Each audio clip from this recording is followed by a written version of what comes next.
الله الكبير. بسم الله الرحمن الرحيم. الحمد لله رب العالمين الرحمن الرحيم مالك يوم الدين. إياك نعبد وإياك نستعين. اهدنا الصراط المستقيم صراط الذين أنعمت عليهم غير المغضوب عليهم ولا الضالين. الله الكبير. So here we are by God's grace, and again, this is by divine providence and by His design, and so we are really privileged and honored to have this huge opportunity today that we can actually make contact with our Creator in a congregational manner, and so it's something to be grateful for, and we should take it as a huge blessing that we are commemorating God, and by doing so, it's getting us closer to Him. So that's the ultimate goal that we have to have in mind. Again, gratefulness and appreciativeness is a godlike quality, and He's always grateful for what we do, as far as the good deeds are concerned that we do, and He tried to admonish us to not to do the evil things that people usually are prone to do during the day and during the night and during the lifetime. So we have to be grateful to Him for doing so. What I wanted to talk to you about today is a couple of verses that I have talked before, but I want to stress again. And these are verses 6:151 and 6:152, and these are some of the commandments that God gives us. And He says, "Say, come, let me tell you what your Lord has prohibited for you, that you shall never set up anything as a partner for Him, and you shall be good to your parents, and you shall not kill your children from the fear of poverty. We provide for you as well as them, and do not approach vice, be public or private, and you shall not kill a soul, for God has made it sacred, except in the course of justice. He thus decreed these commandments for you that you may think." And then He says, "You shall not approach the fatherless money, except for what is honestly required until it reaches maturity. And you shall be honest when you measure and weigh equitably. We do not burden any soul beyond her means. And when you are testifying, you shall be equitable even against your own relatives. And be faithful to God's covenant. He thus decrees these commandments for you that you may take heed." So, let's go back to 151. The foremost important and the first commandment that God says, "Let me tell you what your Lord has provided for you, that you never set up anything as a partner for Him." That means you have to worship God alone. Without that, that's the foundation upon which you can build other righteous work, other righteous deeds. Otherwise, it's not going to work. It's a house of cards and it's going to collapse. Okay. So that's the fundamental problem that we as humanity have. Okay. We have this problem to set up partners for God. We do not worship God alone.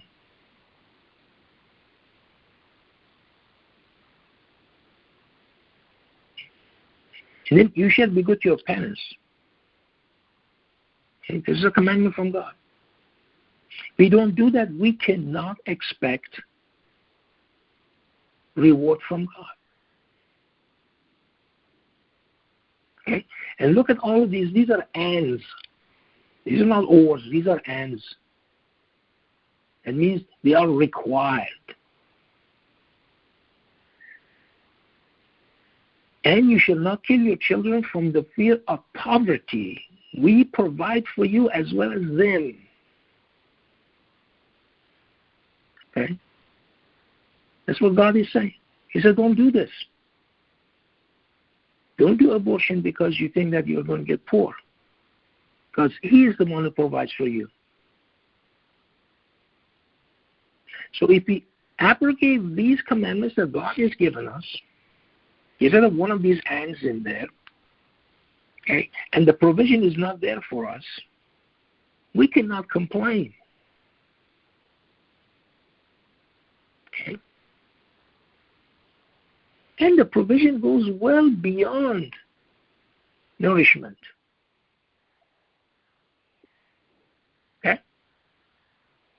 So we have to make sure that we are faithful to these commandments that God has decreed upon us.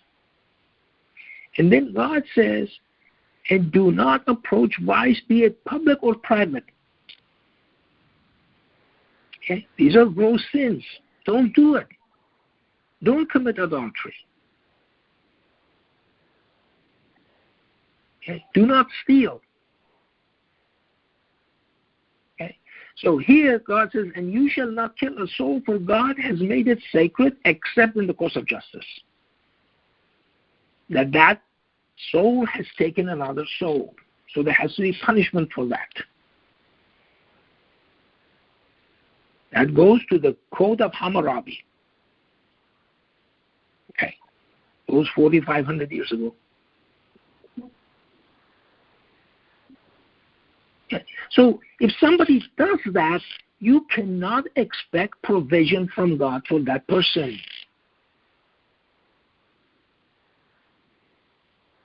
Okay? Provision from God comes in many, many facets. One of them, obviously, is starvation, lack of food, lack of nutrition. The other comes from mental disease. You need spiritual help. You could be very wealthy. Remember, Qarun was very wealthy. Everybody was envying him. He came with all his splendors, and the ground swallowed him. Nobody could help him. Those are the people who see it right as far as their nose. And look how lucky this guy is. Okay. And then those people who are wise, they say, look, don't look at this way. These are just the vanities of this worldly life. But they knew deeper. They had a deeper view of the entire situation because they were believers.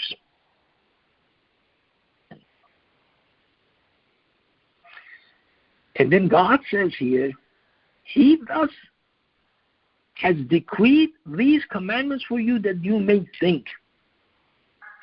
So we don't think when we read this verse. He says you have to think. You cannot be prosperous. You cannot be a mind which is at rest, which is at peace, without doing these things. You cannot ask for provision, be it material or spiritual, if you do not obey these commandments. And God says, and you shall not approach the fatherless money except for what is honestly required until he reaches maturity. Don't do that. Take care of the fatherless.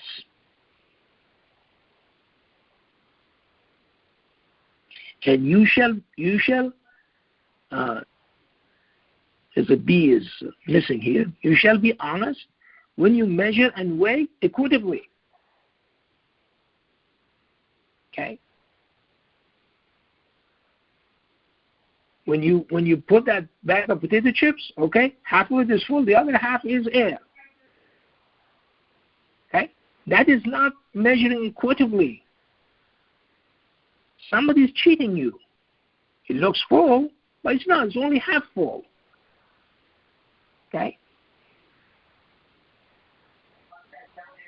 Some of the iced teas that you buy is filled right to the top.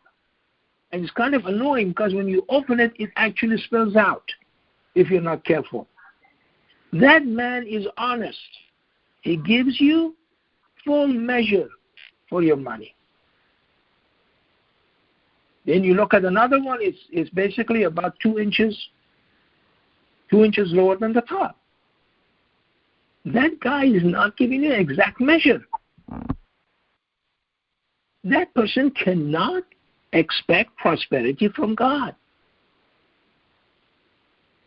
It's not God who is doing these things. We are doing these things, okay? We cannot kill a soul and then expect prosperity from God.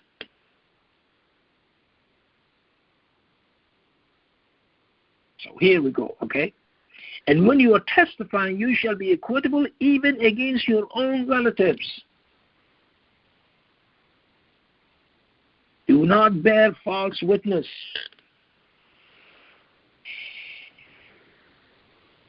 Okay? How many different ways God is supposed to say this? How many different languages He's supposed to say this? And if you do this, you are not going to succeed. Okay? You are not going to be prosperous, spiritually or materially.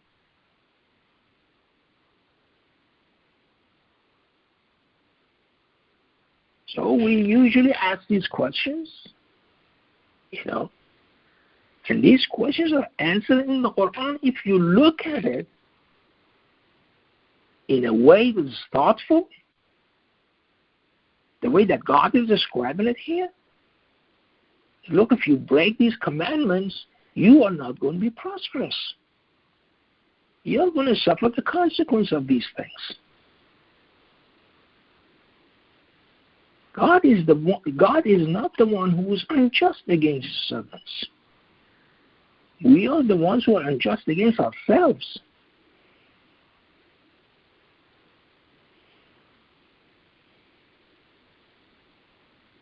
Okay. This is the wisdom that God has given us.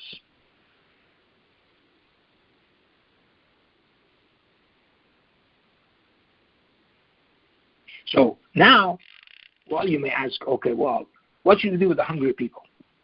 That is also a test for those people who have been given the material needs that they have and the material want that they have. And how they are going to treat those people.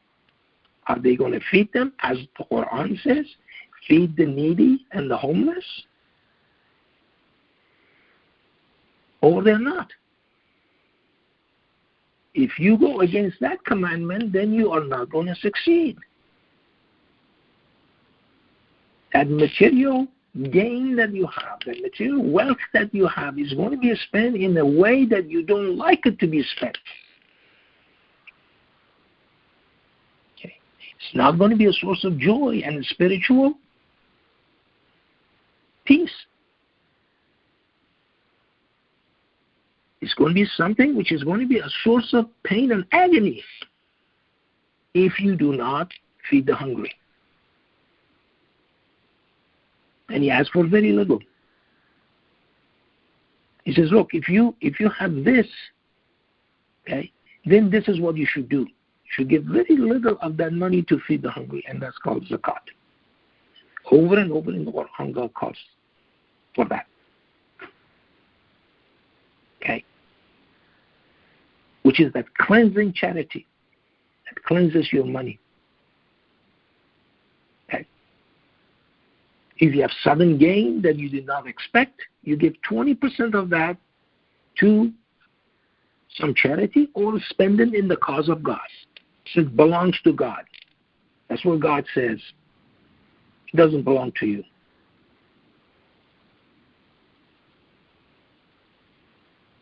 Okay.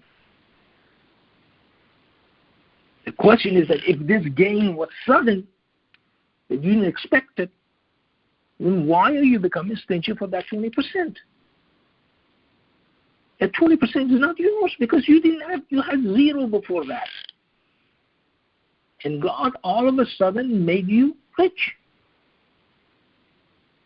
Suppose you got $1 million all of a sudden. Okay, he says $200,000 belongs to God. That you have to spend in the cause of God. Okay, spread His word. Okay, feed the needy. Okay, give it to some kind of charity organization. Give it to the homeless. Maybe they make a shelter for somebody, and that person can live there instead of under the bridges. So if we do that, then we are qualified to receive God's provision. If we don't do these things, but again, I go back to that we have to worship God alone. That's the foundation. We have to start from right there. We make that decision, and everything is going to fall into place. The other things become easy for us to do. They're not going to be difficult. That's the idea that Quran wants to transmit to us. Okay. So what I've read to you here is all in the previous scriptures too. People keep making up excuses. Why not? Why not? Why not? Okay. So again, what we have to realize that if we do not live by the word of God, okay, then we're really not prosperous. The only way that you can achieve prosperity is to live by the word of God. And again, sometimes God tests you. Okay? Tested Job. Never wavered. Job stuck with God. Okay? He tested Jonah. Jonah said, I'm done. Okay? And all of a sudden, he is swallowed by the whale or the fish. And then he says, glory be to you. I am one of the transgressors. He confessed his sin in the belly of the fish. He realized he was wrong, and he asked for forgiveness from God.